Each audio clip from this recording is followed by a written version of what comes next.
So doing over 20 miles a day, though, we'll just say that because, like you said, there's a scale there. But doing 20 or more miles a day, it's a challenge. It's a challenge for a lot of people.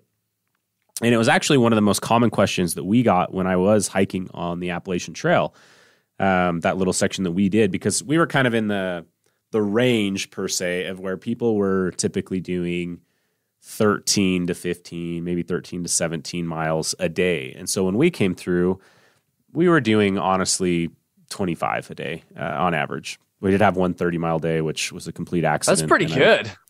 I wish that we didn't have. I wish that we had far out. We would have saved ourselves some headaches at times.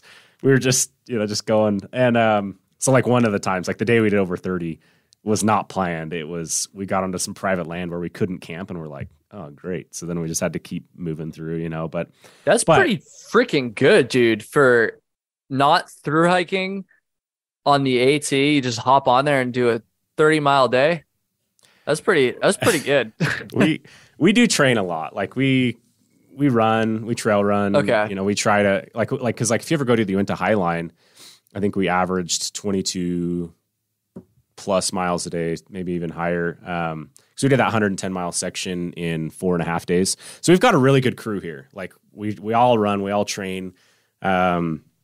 And we basically trail run because it's just a faster way to get miles in, if that makes sense. But yeah, and we fast pack a little bit as well. But back to this question for you is, we'd get that question a lot. Like, man, how do you guys do 20 miles a day? And so we'd kind of talk through like, well, maybe it's this, like trying to figure out what we're doing different than them per se, besides just physical preparedness. What do you say to people like that? Like, what are some things that you feel like guys that are doing, let's say, 13 to 15 miles a day, what are some things that they could tweak or focus on that would allow them to maybe extend their range every day? Yeah, it's a good question. I think that you have to preface it by saying, as you just mentioned there too, a lot of it just is just physical. Like if you're not in shape for it, it doesn't matter what little hack or what little trick, you have to be in shape for it.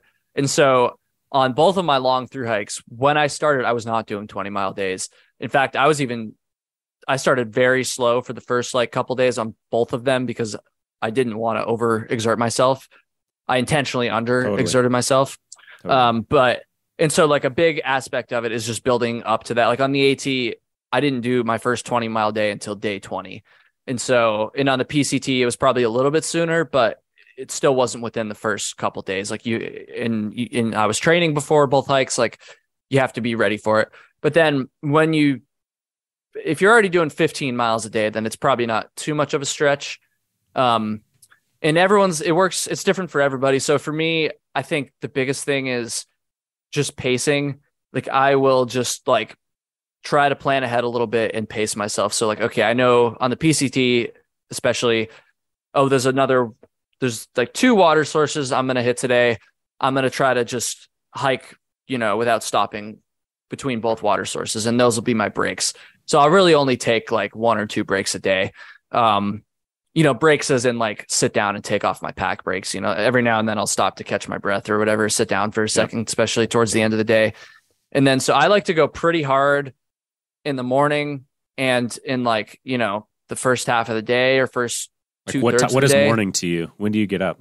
Not super early. Usually try to be on trail by 8 or so. And it varies. On the PCT in the desert, it was earlier because it was so hot. So we would usually start by 6 or 6:30 on maybe 6:37 on those days. But then as the weather got a little bit, or just as we got out of the sun all the time, we would sleep in a little bit more. And on the AT, it was the same thing, 8 a.m., 8:30 usually. I'm not an early riser, but I would just try to go pretty hard for the first half or 2/3 of the day. And then not always, but if I could afford to just kind of spend the last little bit of the day, maybe the last 5 miles, just going a little bit slower and cooling off a little bit, I would try to do that too, just to kind of ease, so you don't come barreling into camp just after this 30-mile day, just all pumped up still and friggin', which this still happens to me sometimes. I'll rip in there after a really long day and I'm all just fired up, but I'm just doing laps around the campground or campsite trying to find the best spot for my tent. That does happen, but you know, it's Like our 5-hour energy is a part of your kit. no, no, maybe they should be. Maybe not. Maybe, I don't know. But so it seems like speed is pretty important. Do you ever hike after dinner? Sometimes, but not usually. Okay. Not on the regular. Only if it's really hot and we need to do night hiking to get the miles in. So what time do you feel like you typically stop then?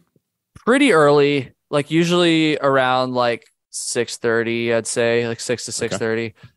And I found that on the PCT, especially, there was a lot of people that would still hike the same amount of miles that I would hike. They would just spread it out a lot more. Like they would usually leave before me in the morning, and then I would pass them and I would get to camp like an hour, sometimes even, longer before that they would get there. And, we still do the same amount of miles. They would just take more breaks and hike slower. And I'm very much like, I don't know. I like to get the miles in and then like really relax at camp and like really just feel like my work for the day is done. I know that's a bad way to look at it for some people, but that's just how I've always looked at it. That's how I look at everything, kind of like when I'm working in normal life too. I'm like, I want to get everything done. And then after that, I can just like relax. But that's kind of the way that I would look at it. But, it's different. It's different for everybody, for sure.